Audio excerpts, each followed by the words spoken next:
Hello fellow YouTubers, this is Angela with Angela's Busy Bees Garden and Homestead, and today has been a very busy day for me.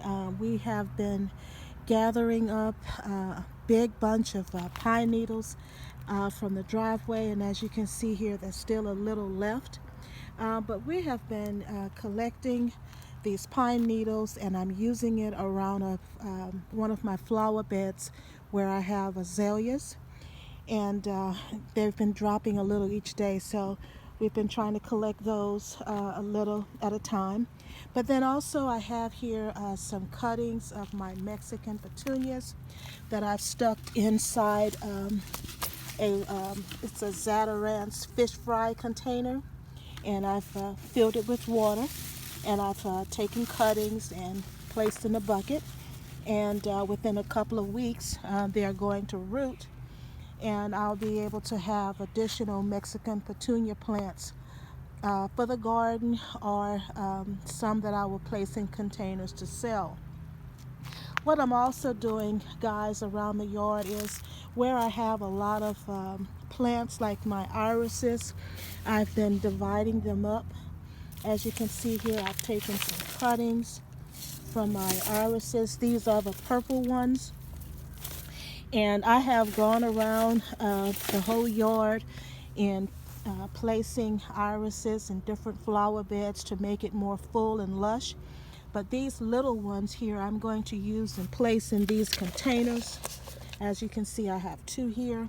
These are little containers that I get from Lowe's where people have returned, placed in the recycled area.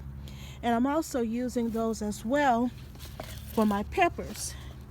And as you can see here, this is a pepper plant that was relatively young and didn't really get off to a good start. And we're expecting our first frost tonight. The temperatures are going to get down into the low 30s, or upper 30s, I'm sorry. And so what I've done is I have pulled it up, and I've used a water hose to try to clean it. And what I'm going to do is place it in one of these containers and add some potting soil and bring these three pepper plants inside. Here's one here and another one here. And also, guys, it's time for me to bring in my banana plant. As you see here, I'm going to bring that in. I'm going to bring in my citrus here. These are two calamandan trees here. These will be going inside. So that's basically what I've been doing today. Is I've planted some gladiolas bulbs for next year. I've cut some Mexican petunias. Also over here in the back, here are some of the blackberry cuttings that I've gone on and cut from the mother plant. And here they are here in containers. I've already sold about 4 so far, but I'll just hold on to these until next year and probably try to sell these next year because I have more than enough blackberry plants. Here are some roses. These are the, let's see here, these are the David Austin roses that I got on clearance for $5, and so I'm going to get them in the ground as well. So today has pretty much been a working day.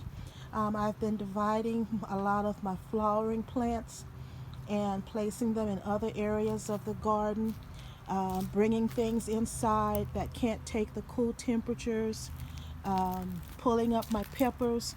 And this technique that I'm using, I saw it on Cheryl's Organic Food Forest, in how she's been able to keep her pepper plants for years by bringing them inside of her greenhouse. But I'm going to bring mine, of course, inside of my home. And then also Aaric, Hale, and his family, they did a video on how they pull up their pepper plants and bring them indoors and keep them under grow lights during the winter. So I'm not going to make this a long video. Just want you to know that I've just been doing some housekeeping items and trying to see what I can do before the frost hits. And thank you so much for joining me today. If you like this video, please hit the like button, subscribe, or hit the notification bell for future videos. God bless. Bye-bye.